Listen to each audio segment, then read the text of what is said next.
Elle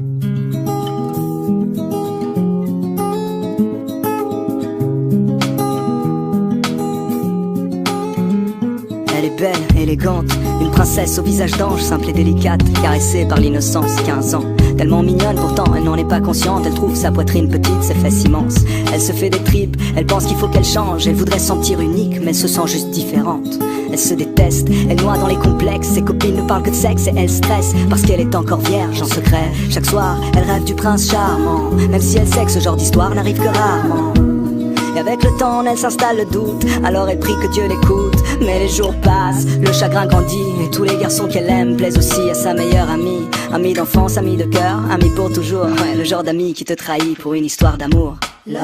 On en parle comme d'une maladie qu'on a souvent lorsqu'on est petit, mais dont on guérit quand on vieillit. Et si à 15 ans l'amour est fictif, pourquoi chante-t-elle dans la langue de Shakespeare un refrain qui fait Let me know when the world is a better place, maybe then I'll come back.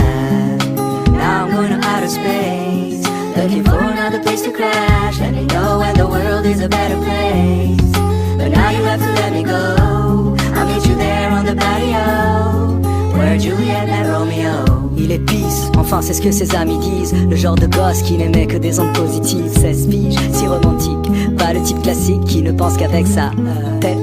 Enfin comme tous les mecs qui pensent tout le temps au sexe. Mais ça n'empêche que son rêve est de trouver Juliette. Mais plus il cherche et plus l'espoir faiblit, et l'on oublie le sens de la vie.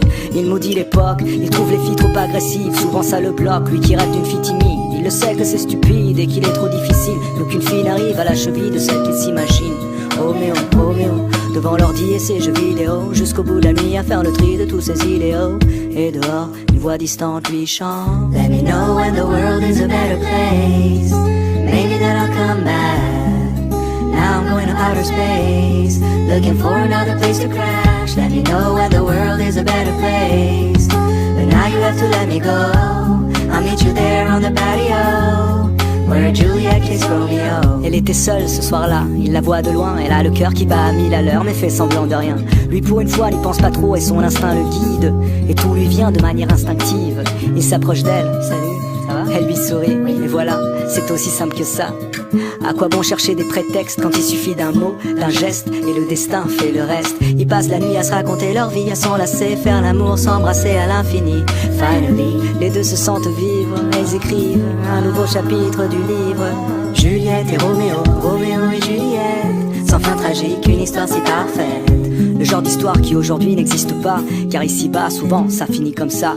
Roméo maintenant est pris, donc les filles sont folles de lui. Juliette veut être indépendante, donc pas d'enfant, pas de famille. Du coup, lui devient moins romantique, elle moins innocente. Et peu à peu, ils prennent leur distance, ils font un break, histoire de voir d'autres gens. Parce qu'au moindre doute on se laisse, aujourd'hui c'est fréquent. C'est typique de l'époque, on se quitte sans combattre. Et de l'amour il reste que des reliques d'une vieille pièce de théâtre. Roméo et Juliette, Juliette et Roméo, l'amour une maladie et je prie pour un fléau. D'ici là je m'en vais loin d'ici, peut-être que sur une autre planète ils ont compris le sens de la vie.